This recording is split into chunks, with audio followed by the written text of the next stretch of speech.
Iluminismo. Vamos lá para os pontos que vamos abordar. O contexto histórico, a burguesia e o iluminismo, as luzes da razão, o que o iluminismo defendia, o que o iluminismo combatia, os pensadores iluministas, o despotismo esclarecido e as ideias iluministas no Brasil. Vamos lá para o contexto histórico em que surgiu o iluminismo. Então vamos lá.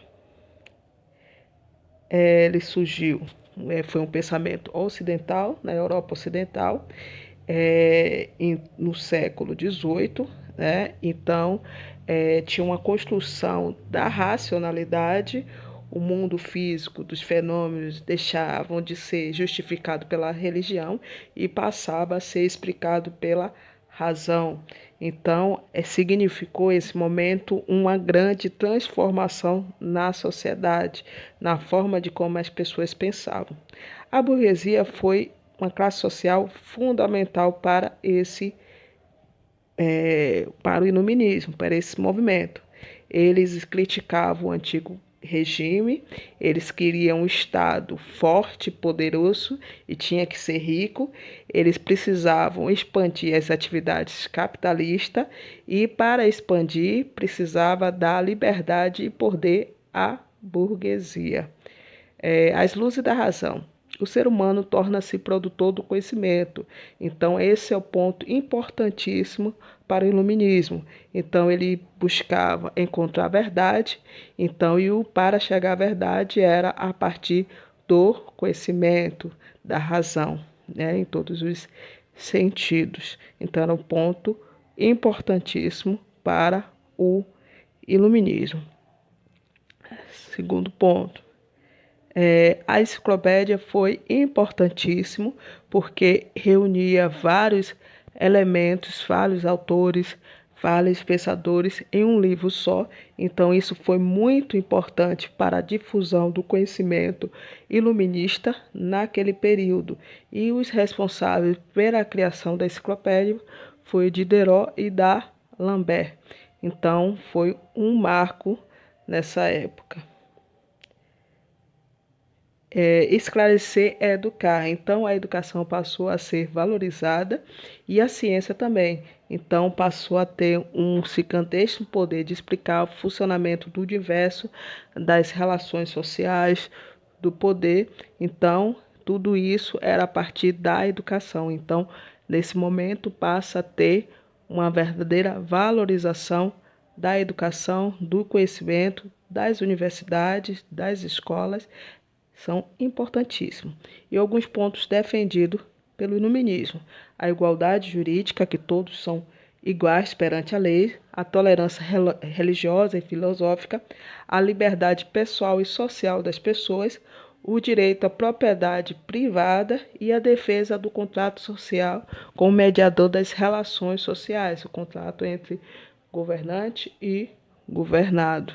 Então, são os principais pontos que o iluminismo defende. E o que o iluminismo era contra?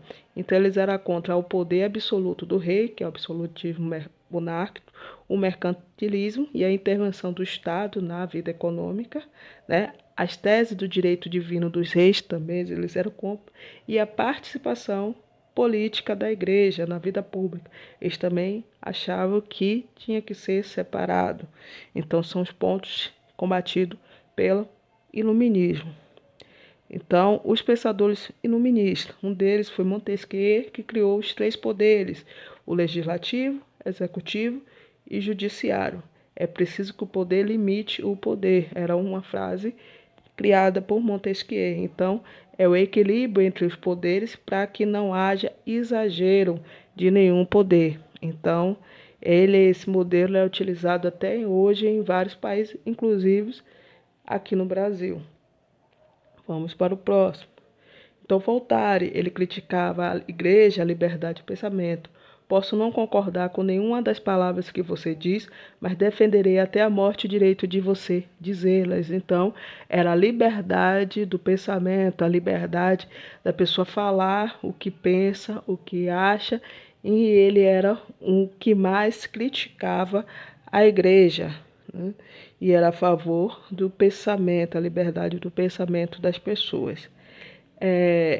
Diderot e D'Alembert foram os que criaram enciclopédias que pretendiam reunir os principais conhecimentos da época em um livro só, como eu já tinha passado, né, que foi importante, muito importante, porque possibilitou que as pessoas tivessem acesso aos principais conhecimentos produzidos naquele período em um livro só, né? Naquele tempo não existia internet, não existia Google, então a enciclopédia era o Google nessa fase. Outro foi o Rousseau, a teoria do bom selvagem e contrato social. O homem é bom por natureza e a sociedade que o corrompe. Então ele dizia que o homem se corrompia ao chegar ao poder. Então por isso ele era defensor de um contrato social em que o governado e o governante faziam um contrato de cooperação. Então se o governante estivesse fazendo o que prometeu, ele poderia ser retirado do cargo. Outro, John Locke, o Estado deveria ser organizado a partir de um consenso, do acordo entre os cidadãos. Ele também era a favor de um contrato entre o cidadão e os seus governantes, né? John Locke. Ele também tinha a mesma linha de pensamento de Rousseau. Vamos para o próximo. Agora é o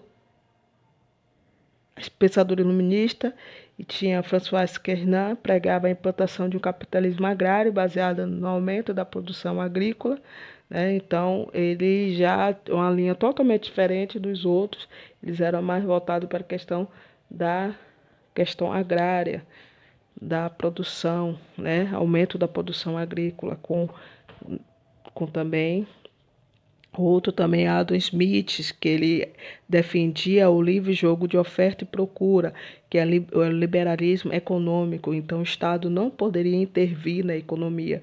É chamado, que até hoje, né, existe, só que hoje com outro nome, é chamado de neoliberalismo, que é o novo liberalismo.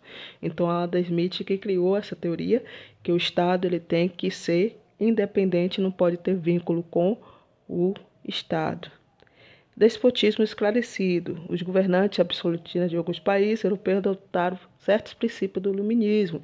Então, déspota refere-se ao ditador, mas ao novo estudo ele designa um monarca absolutista. Então, esse déspota, as características, é o ditador com as ideias iluministas. Então, eles adotavam, né, como tinha muitas revoluções, muitas coisas, adotavam esses princípios iluministas e para camuflar as suas verdadeiras intenções. Então, por hoje é só.